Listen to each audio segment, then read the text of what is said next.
Titan and Divya, this is Charlie Rose with ShelfGenie with your closet design. I wanted to take a moment to go through, let you guys look at the design, and we can kind of talk through things you like, don't like, things you want to change. But starting off, we're going to look at as if you're standing in your doorway looking into your closet. So what you have here is this is the only section that I brought all the way to the floor, with the thought being we'll get as much vertical space usage out of there, especially when it comes to drawers and what we're trying to accomplish above it. So let me go into what that exactly is. We're going to have an 8-inch drawer at the bottom and then 3 5-inch drawers spaced about 2 to 3 inches apart. The thing that I'm trying to accomplish and why I wanted to bring this down is this is where I want to be able to get the mirror. In doing more spec digging, I just couldn't remember off the top of my head yesterday when we were talking, is the mirror is 36 inches tall. So you can get longer. It would be a special order that we have to do, but I know what we have listed is 36 inches, and it requires a 6-inch opening. This is much bigger than 6 inches, but my thought is between this rod and the bottom, I have 37 inches. So we can put a mirror that pulls out and pivots. All we have to do is give 6 inches of clearance with the hanging that you have. And so I thought that would be an easy way to do it. I did an alternative that would work. I think it wastes a little bit more space. I like here because part of what you're not using, you can use for clothes storage that you can have up above. I've got a belt rack here, and the belt rack can go anywhere, but this is just a location I have shown in this particular instance. Once we bring it in, it fits through the whole pattern, and we can put it in multiple locations. Then I've got double hang on each side. If we kind of pan through, we're going to look at different options so you can kind of see. If we were to take away the front wall, the doorway is roughly right in here. You can see we've got double hang going into this corner, double hang starting here, and then double hang coming around. And then as we get to the other corner, they've already jumped one. Yeah, here's the other corner. So you can see we got double hang into this corner, and then here's long hang with a large open shelf up above it. Now, I did put some 12-inch shelving in the front. So as soon as you come through the doorway on that one wall where you've currently got a really tall or the really top wire rack there that you've got things hanging from. So I want to show you what that looks like, and you can say, yes, I like it, no, I don't. Certainly want you to give me the feedback that makes the most sense for you too.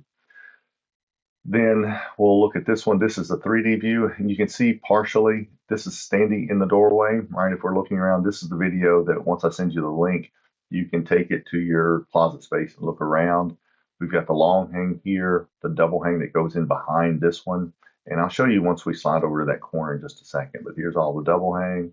Here's what the belt loop pole is going to look like. It slides out on a rail here, it goes in and out, so you can have all those tucked away. You can have multiple of those. Those aren't terribly cost prohibitive.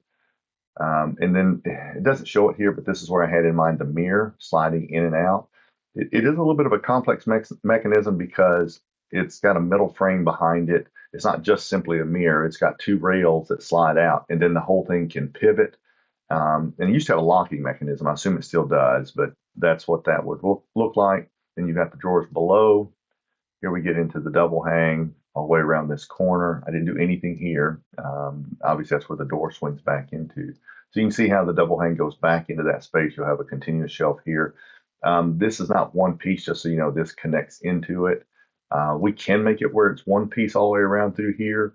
It'd be one piece here as well, but that tends to drive up the cost disproportionate to the amount of material, in my opinion. And then if we look on, we'll look at another 360 view. And this one is looking from the bookshelf end, or not the bookshelf, the shelving end. So looking back towards the doorway. So we're all the way in this back corner. And you see, this is what the shelving would look like. I did this at 12 inches deep, so it sticks out currently like your wire rack does. But I thought this could be ideal for folded items. This could be ideal for other things you have, the containers that you have on the wire shelf right now. I think there's different boxes, maybe different like sock holders and stuff, and those may not go in here, those may go in the drawer. So this may or may not be something you need, and it can be partial. You can stop it here, and down below just have open space. There's so many ways to tackle how you want to approach that. Now this shows like a chrome. It's actually going to be more like a brushed chrome, brushed aluminum, but this is the long hang that goes into that corner. You have some space for tall things up here.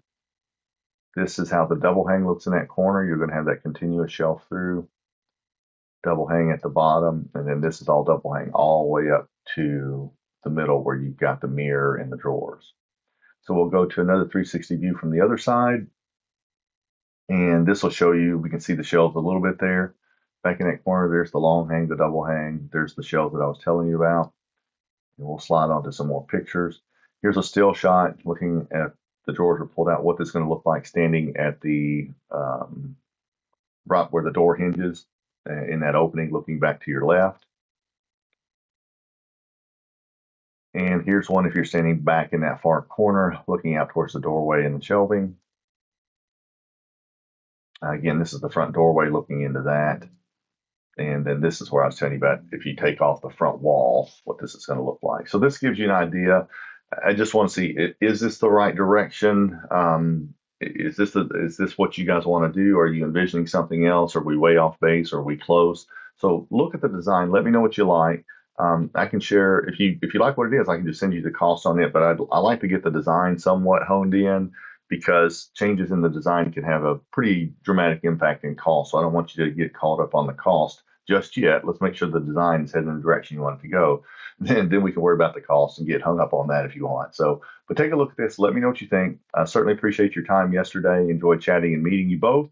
And we're committed to making this work for you. So just let me know how you want to approach it, and we'll make it where it hits the budget, hits the design, and we can go from there. Thank you guys so much.